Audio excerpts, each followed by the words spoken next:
नमस्कार दोस्तों, रेलवे की पाठशाला में आपका स्वागत है। दोस्तों आज के इस वीडियो में हम आपको CGA यानी कि दोस्तों कंपोजिट ग्राउंड अपॉइंटमेंट, जी हाँ, नाम थोड़ा सा यहाँ पर ऐसे है, यानी कि दोस्तों CGA जो है इसके बारे में आपको डिटेल से बताऊंगा कि CGA क्या होता है, यानी कि कंपोजिट ग्राउंड जो होता है उस पर किस प्रकार से अपॉइंटमेंट दिया जाता है रेलवे की तरफ से। दोस्तों ये एक ऐसा अपॉइंटमेंट होता है जो हर कोई नहीं चाहता। आपको इस वीडियो के अंदर पूरा डिटेल में बताऊंगा कि आखिर ये CGA क्या है, इसमें किसको अपॉइंटमेंट दिया जाता है, CGA में कौन कौन से प्रावधान है जिनकी वजह से दिया जाता है, मेडिकल डी कैटेगराइज है या इन केस ऑफ डेथ है, अगर माइनर केस है तो माइनर केस में क्या प्रावधान है, एजुकेशन क्वालिफिकेशन मिनिमम क्या होनी चाहिए, पूरा दोस्तों मैं आपको बताऊंगा इस वीडियो के अंदर। तो चलिए शुरू करते हैं। मेरा नाम है खीमराज सैनी, आप देख रहे हैं रेलवे की पाठशाला, और रेलवे के जो भी आपको अपडेट है दोस्तों आपको हमारे YouTube चैनल पर ऑथेंटिक तरीके से मिल जाएंगे। रेलवे के अंदर जो भी इन्फॉर्मेशन है आपको सटीक देने की पूरी कोशिश हमारी रहती है।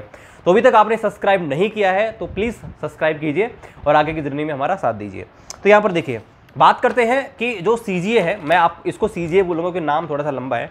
तो CGA होता है ना दोस्तों, इसका रिक्रूटमेंट किस बिहाफ पे किया जाता है, भाई इसका कोटा जो है वो कैसे निर्धारित किया जाता है। तो देखिए जो CGA है ना, वो डायरेक्ट रिक्रूटमेंट जो कोटा होता है उसी की वैकेंसी के थ्रू यहाँ पर दिया जाता है। इसके अलावा ये दो केसेस में दिया जाता है मेनली, एक मेडिकल डी कैटेगराइज, एक होता है दोस्तों डेथ केस। अब देखो, मेडिकल डी कैटेगराइज और मेडिकल अनफिट ये दो अलग चीज़ हैं, लेकिन इनको मैं आपको विस्तार से बताऊंगा कि मेडिकल अनफिट केस में कब मेडिकल अनफिट केस में दिया जाता है, लेकिन मेडिकल डी कैटेगराइज केस में दिया भी जाता है और नहीं भी दिया जाता है, उसके बारे में बताऊंगा। तो देखिए, पहली बात तो ये कि ये जो CGA है वो दोस्तों कोई फाइनेंशियल स्केल पे आधारित नहीं है। मतलब ऐसा नहीं है कि जैसे आप किस पोस्ट पे थे केवल उसी पोस्ट को मिलेगा, ऐसा कुछ नहीं है। आप किसी भी पोस्ट पे काम कर रहे हों, इन केस मेडिकल डिकैटेगराइज हो गए या दोस्तों आप इन केस ऑफ डेथ, तो उस स्थिति में ऐसा कोई स्केल नहीं है कि भाई इस पे ग्रेड पे आप काम कर रहे हो तभी आपको जो CGA के आधार पे आपके जो सक्सेसर हैं या आपके जो भी स्पाउस है, बच्चे हैं, उनको जॉब मिलेगी।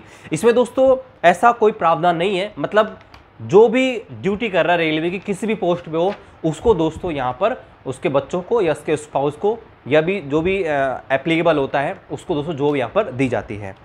अब यहाँ पर देखिए, पहले दोस्तों इसमें प्रावधान था कि ये जॉब किसको दी जाए। तो अब मैं आपको बताता हूँ कि ये जॉब किसको दी जाती है। तो यहाँ पर देखिए, स्पाउस को दी जा सकती है। स्पाउस क्या होता है, जैसे मान लीजिए मैन है तो उसकी वाइफ को यहाँ पर ये नौकरी दी जा सकती है। इसके अलावा अगर उसके बच्चे हैं, उसके बच्चों को जॉब दी जा सकती है। या दोस्तों अगर उसका मान लीजिए बच्चा नहीं है, मतलब वो शादीशुदा नहीं है, तो उस केस में दोस्तों उसके डिपेंडेंट ब्रदर हैं और सिस्टर हैं, उनको भी जॉब यहाँ पर दी जा सकती है। पहले दोस्तों ये भी प्रावधान था कि रेलवे के अंदर कोई भी नियर रिलेटिव था उसको यहाँ पर जॉब दी जा सकती थी, लेकिन आजकल दोस्तों ये फिक्स कर दिया गया नियर रिलेटिव है उसको जॉब नहीं दी जा सकती। मतलब कोई दोस्त हो गया, मामा का लड़का हो गया, फूफा का लड़का, मतलब उनको नहीं दी जाएगी। स्पाउस को, बच्चों को, या फिर शादीशुदा नहीं है तो उसके जो भी डिपेंडेंट ब्रदर एंड सिस्टर, उनको यहाँ पर ये जॉब दी जाती है। अब देखिए, अब यहाँ पर ये जो जॉब है वो दोस्तों किस बेसिस पे दी जाती है। तो यहाँ पर देखिए, एक तो दोस्तों इन केस ऑफ डेथ। अब डेथ कई कारणों से हो सकती है। एक तो दोस्तों हो सकता है जब वो ड्यूटी पर हो, ऑन ड्यूटी अपनी ड्यूटी परफॉर्म कर रहा हो और उस वजह से दोस्तों यहाँ पर उसकी डेथ हो जाए। दूसरा कारण ये हो सकता है कि वहाँ पर ऑन ड्यूटी किसी भी प्रकार का एक्सीडेंट हो जाए उस वजह से, और तीसरा ऑफ ड्यूटी भी कोई एक्सीडेंट हो जाए तो भी। तो इसमें दोस्तों प्रियोरिटी बनती है। प्रियोरिटी क्या होती है, प्रियोरिटी में क्या होता है कि पहले मतलब उसको जॉब दी जाती है, जॉब तो दी जाती है, लेकिन प्रियोरिटी है कि पहले किसको जॉब दी जाए। तो यहाँ पर देखिए, पहला प्रियोरिटी है कि ऑन ड्यूटी, जब आप अपनी ड्यूटी परफॉर्म कर रहे हो उस टाइम पे अगर आपकी डेथ होती है उसको प्रियोरिटी नंबर 1 डालते हैं। अगर ड्यूटी के टाइम पे कोई एक्सीडेंट हो गया ऑन ड्यूटी, उसको प्रियोरिटी नंबर 2, और जो बचे कुछ केसेस हैं उनको प्रियोरिटी नंबर 3 में यहाँ पर डालते हैं। अब देखिए, इसके अलावा एक दूसरा तरीका है, ये तो बता दिया कि भाई डेथ केस है, डेथ केस में आपको मतलब आपके जो भी बच्चे हैं या स्पाउस उनको जो मिलती हैं। दूसरा तरीका है मेडिकल अनफिट। अब देखो, मैं आपको एक चीज़ बता दूं भाई, मेडिकल अनफिट और मेडिकल डी कैटेगराइज क्या होता है। देखो, आप किसी भी पोस्ट पे वर्क कर रहे हैं, लेकिन आपका देखो पहले क्या था कि पहले सिर्फ आंखों की वजह से डी कैटेगराइज करते थे या मेडिकल अनफिट करते थे, लेकिन आजकल कई अलग अलग प्रावधानों की वजह से आप मेडिकल डी कैटेगराइज किया जा सकता है। देखिए, जिस पोस्ट पे आप काम कर रहे हो उसका एक निश्चित मेडिकल स्टैंडर्ड होता है। जैसे आपको पता है कि जैसे पॉइंट्समैन की बात करें उसका A2 होता है। इसके अलावा बात करें जैसे आपका असिस्टेंट लोको पायलट है, उनका A1 होता है। तो हर पोस्ट के लिए एक मेडिकल स्टैंडर्ड प्रिस्क्राइब है रेलवे की तरफ से। अगर किसी भी कारणवश से आपका वो मेडिकल स्टैंडर्ड कम हो जाता है तो यहाँ पर दोस्तों आपको मेडिकल डी कैटेगराइज बोला जाता है। मतलब उस स्थिति में क्या किया जाता है, आपको वो पोस्ट ना देकर उसके बदले दूसरी कोई पोस्ट दी जाती है जहाँ पे आप इजीली काम कर सको। लेकिन एक कंडीशन ऐसी होती है जहाँ पर आप दोस्तों मेडिकल अनफिट हो जाते हो, मतलब किसी भी पोस्ट में आप काम करने के लायक हो ही नहीं, तो उस स्थिति में भी दोस्तों आपको CGA दिया जाता है, मतलब कंपोजिट ग्राउंड जो है उसके आधार पर अपॉइंटमेंट दिया जाता है। अब इसमें देखिए यहाँ पर 2-3 चीज़ें हैं। मेडिकल डी कैटेगराइज है, उसमें भी दोस्तों यहाँ पर आप ले सकते हैं। मेडिकल डी कैटेगराइज में भी कई चीज़ें हैं। पहला यहाँ पर आपको ये चीज़ ध्यान रखनी है, सिर्फ ग्रुप डी में ही जा सकते हैं आपका जो भी स्पाउस है या बच्चा है। और दूसरा, आपकी एज मिनिमम 55 ईयर यहाँ पर होनी चाहिए, ये भी आपको ध्यान रखना है। अब देखिए एक तरीका और है CGA का, वो तरीका ये है कि अगर कोई पर्सन मिसिंग हो जाता है, कोई भी रेल कर्मचारी है, अगर वो गायब हो जाता है, मिसिंग हो जाता है, मतलब मिलता नहीं है, FIR हो गई, मिल नहीं रहा, तो और कम से कम 2 साल उसको हो गए हैं, 2 साल हो गए हैं कि भाई वो मिल नहीं रहा, तो 2 साल तक तो आपको पता है कि भाई रेलवे, मैंने एक वीडियो में आपको बताया था कि रेलवे उसको मेंटेनेंस अलाउंस देता है उसके परिवार को। लेकिन अब वो मिल ही नहीं रहा है, 2 साल हो गए हैं, तो उस स्थिति में स्पेशल अप्रूवल GM का लेके दोस्तों उसके आधार पर CGA यहाँ पर दिया जा सकता है। ठीक है, अब यहाँ पर बात करते हैं कि यहाँ पर दोस्तों जो है एजुकेशन क्वालिफिकेशन कितनी यहाँ पर चाहिए। तो देखिए एजुकेशन क्वालिफिकेशन जो है आपको पता है कि भाई ग्रुप डी के अंदर ये आपको दिया जाता है, जिसको आजकल लेवल 1 बोला जाता है ग्रुप C के अंदर। तो ये जो पोस्ट दी जाती है कंपोजिट ग्राउंड के ऊपर, उसमें केवल लेवल 1 में ही अपॉइंट किया जाता है। अब आपको एक चीज़ ध्यान रखनी है कि मान लीजिए कोई आपका एम्प्लॉय है, उसकी डेथ हो गई, मेडिकल अनफिट हो गया, कुछ भी हो गया, अब उसका बच्चा जो है वो एकदम रेडी है, मतलब वो लेने को तैयार है CGA, लेकिन वो चाहता है कि भाई मैं अपनी एजुकेशन क्वालिफिकेशन पूरी करूं। जैसे मान लीजिए वो कोई भी ग्रेजुएशन कर रहा है, फर्स्ट ईयर में चल रहा है, सेकंड ईयर में चल रहा है, और वो चाहता है कि भाई मैं ये जॉब जो मेरे को मिल रही है उसे मैं मेरी ग्रेजुएशन करने के बाद लूँ या पोस्ट ग्रेजुएशन करने के बाद लूँ, तो बिल्कुल आप ऐसा कर सकते हैं। लेकिन एक चीज़ आपको ध्यान रखनी है, वो चीज़ ये है कि जब आप CGA के लिए मतलब एप्लीकेबल थे, यानी कि जब भी आपको आपके फादर की डेथ हो गई या मेडिकल डी कैटेगराइज हो गए या मेडिकल अनफिट हो गए, तो उस टाइम पे आपकी जो एजुकेशन क्वालिफिकेशन थी उसके आधार पर ही आपको पोस्ट कंसिडर किया जाएगा। ऐसा नहीं है कि भाई आप जो है मतलब आपने ग्रेजुएशन कंप्लीट कर ली, उसके बिहाफ पे आप जो है पोस्ट मांगो, तो ऐसा नहीं है। ठीक है, भले आप एजुकेशन क्वालिफिकेशन कुछ भी करो, लेकिन आपको जो पोस्ट दी जाएगी उसी टाइम की एजुकेशन क्वालिफिकेशन के आधार पर दी जाएगी। अब यहाँ पर देखिए, यहाँ पर आप देखिए जो है इन केस वाइफ को अगर जॉब मिलती है तो उसमें दोस्तों कोई मिनिमम एजुकेशन क्वालिफिकेशन नहीं चाहिए, ये भी आपको ध्यान रखना है।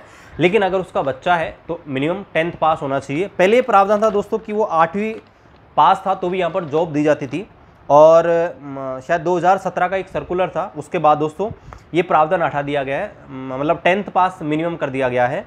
और पहले 8th पास लिया जाता था, और जब तक वो एजुकेशन क्वालिफिकेशन पूरी नहीं करता था उन्हें एज ए ट्रेनी के रूप पे रखा जाता था।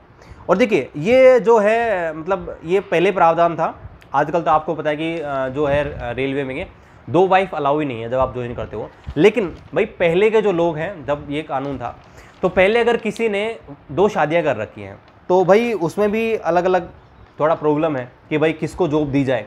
तो ये दोस्तों मतलब डिसाइड करता है, फैमिली डिसाइड कर सकती है कि भाई किसको 2 जॉब दी जानी चाहिए। जैसे 2 वाइफ हैं तो पहली वाइफ के बच्चों को दी जानी चाहिए, ये दूसरी वाइफ के बच्चों को दी जानी चाहिए, लेकिन उसमें प्रीफरेंस है फर्स्ट वाइफ के बच्चों को दी जाती है। ठीक है, अब देखिए यहाँ पर मैंने आपको बता दिया है कि भाई अगर जो विधवा है अगर वही जॉब करना चाहती है तो उसके लिए कोई मिनिमम एजुकेशन क्वालिफिकेशन नहीं चाहिए होता है।